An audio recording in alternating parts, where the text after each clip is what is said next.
Alright, so here we go. Gonna go over number 5. It says check out the figure ABCD. What are the coordinates for points A, B, C, and D?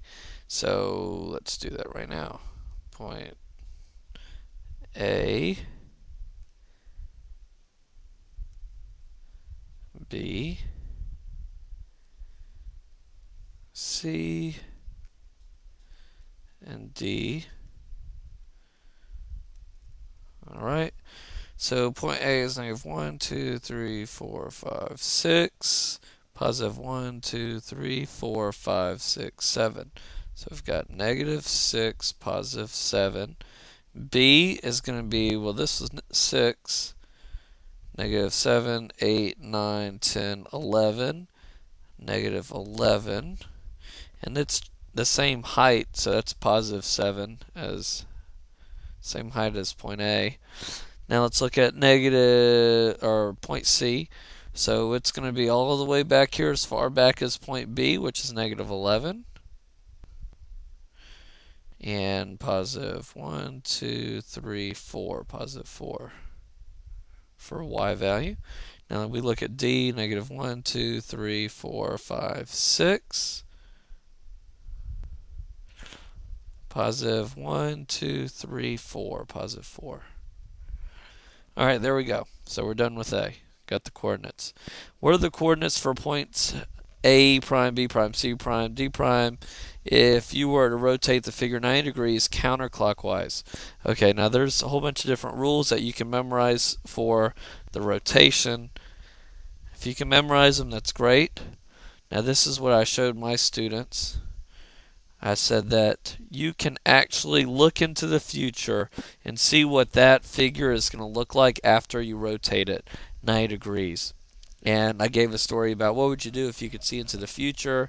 And I told the kids I would write down the lottery numbers because then I could play them when I got back to the present and I'd make millions.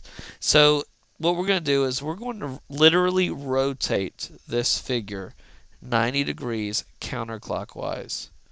Like that. Alright, so now I'm looking at this figure in the future. And what I'm going to do is I'm going to write down my lotto numbers, okay? And so this is going to answer question B about what my coordinates will be. So A prime, B prime, C prime, and D prime.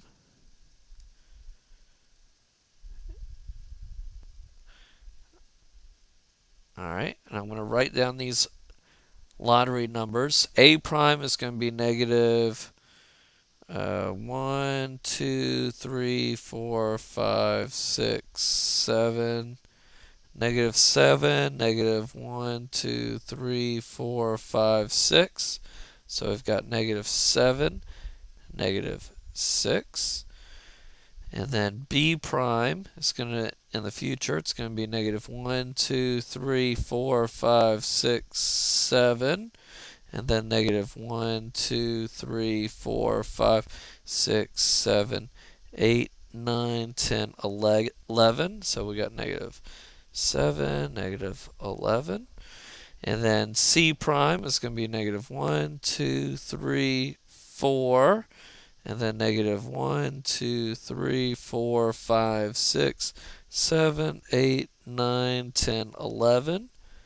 So we got negative 4 and then negative 11.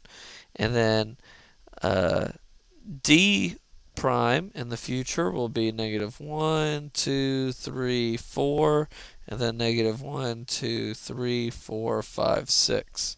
So negative 4 and then negative 6.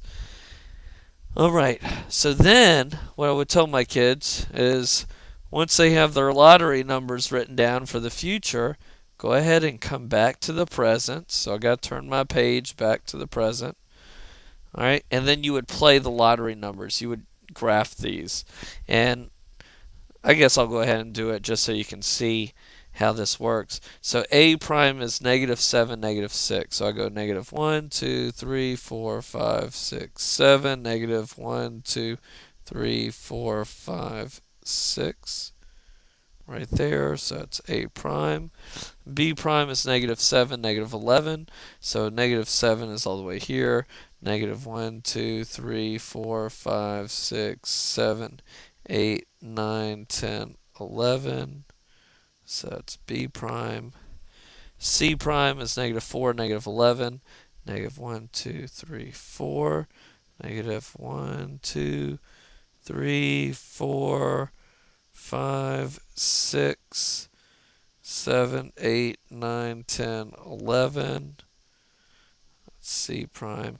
And then D prime is -4, -6. -1, 2, 3, 4. -1, 2, 3, 4, 5, 6. D prime. And then let's connect these points as best I can with this tool.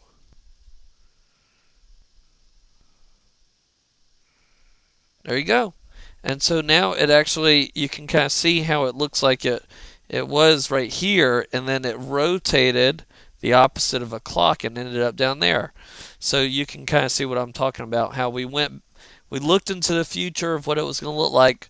We wrote down the lottery numbers or your coordinates, and then we came back to the present and then graphed them or played our lottery numbers. And so that's pretty much how you do that. So last little bit is describe the effect of the coordinates, okay? Because there is a pattern here when we rotate it at 90 degrees like this. So the answer for C would be, if you look at my coordinates, for A to A prime, the Y value ended up going to my X value and then switching to be opposite. So I would say the X value will be the opposite of the original Y value. And then if I was going to describe how I got my Y value, it looks like it's the, there we go. I'm doing video editing in the background of a previous problem, and so it's wanting to come in on me. So if I was going to describe my Y value right here, I would say that it is the exact same as my original X value. See, it looks like it just switched. It was here and then it became right there. So that's the pattern. So I'm going to write that in there. Let's see. The Y value will be the exact same as the original X value. All right. If I was going to create a little rule for this, it would look like this. And you probably remember doing this in class. Opposite of Y will go right here, and then the exact same as whatever X would go right there. And that's it.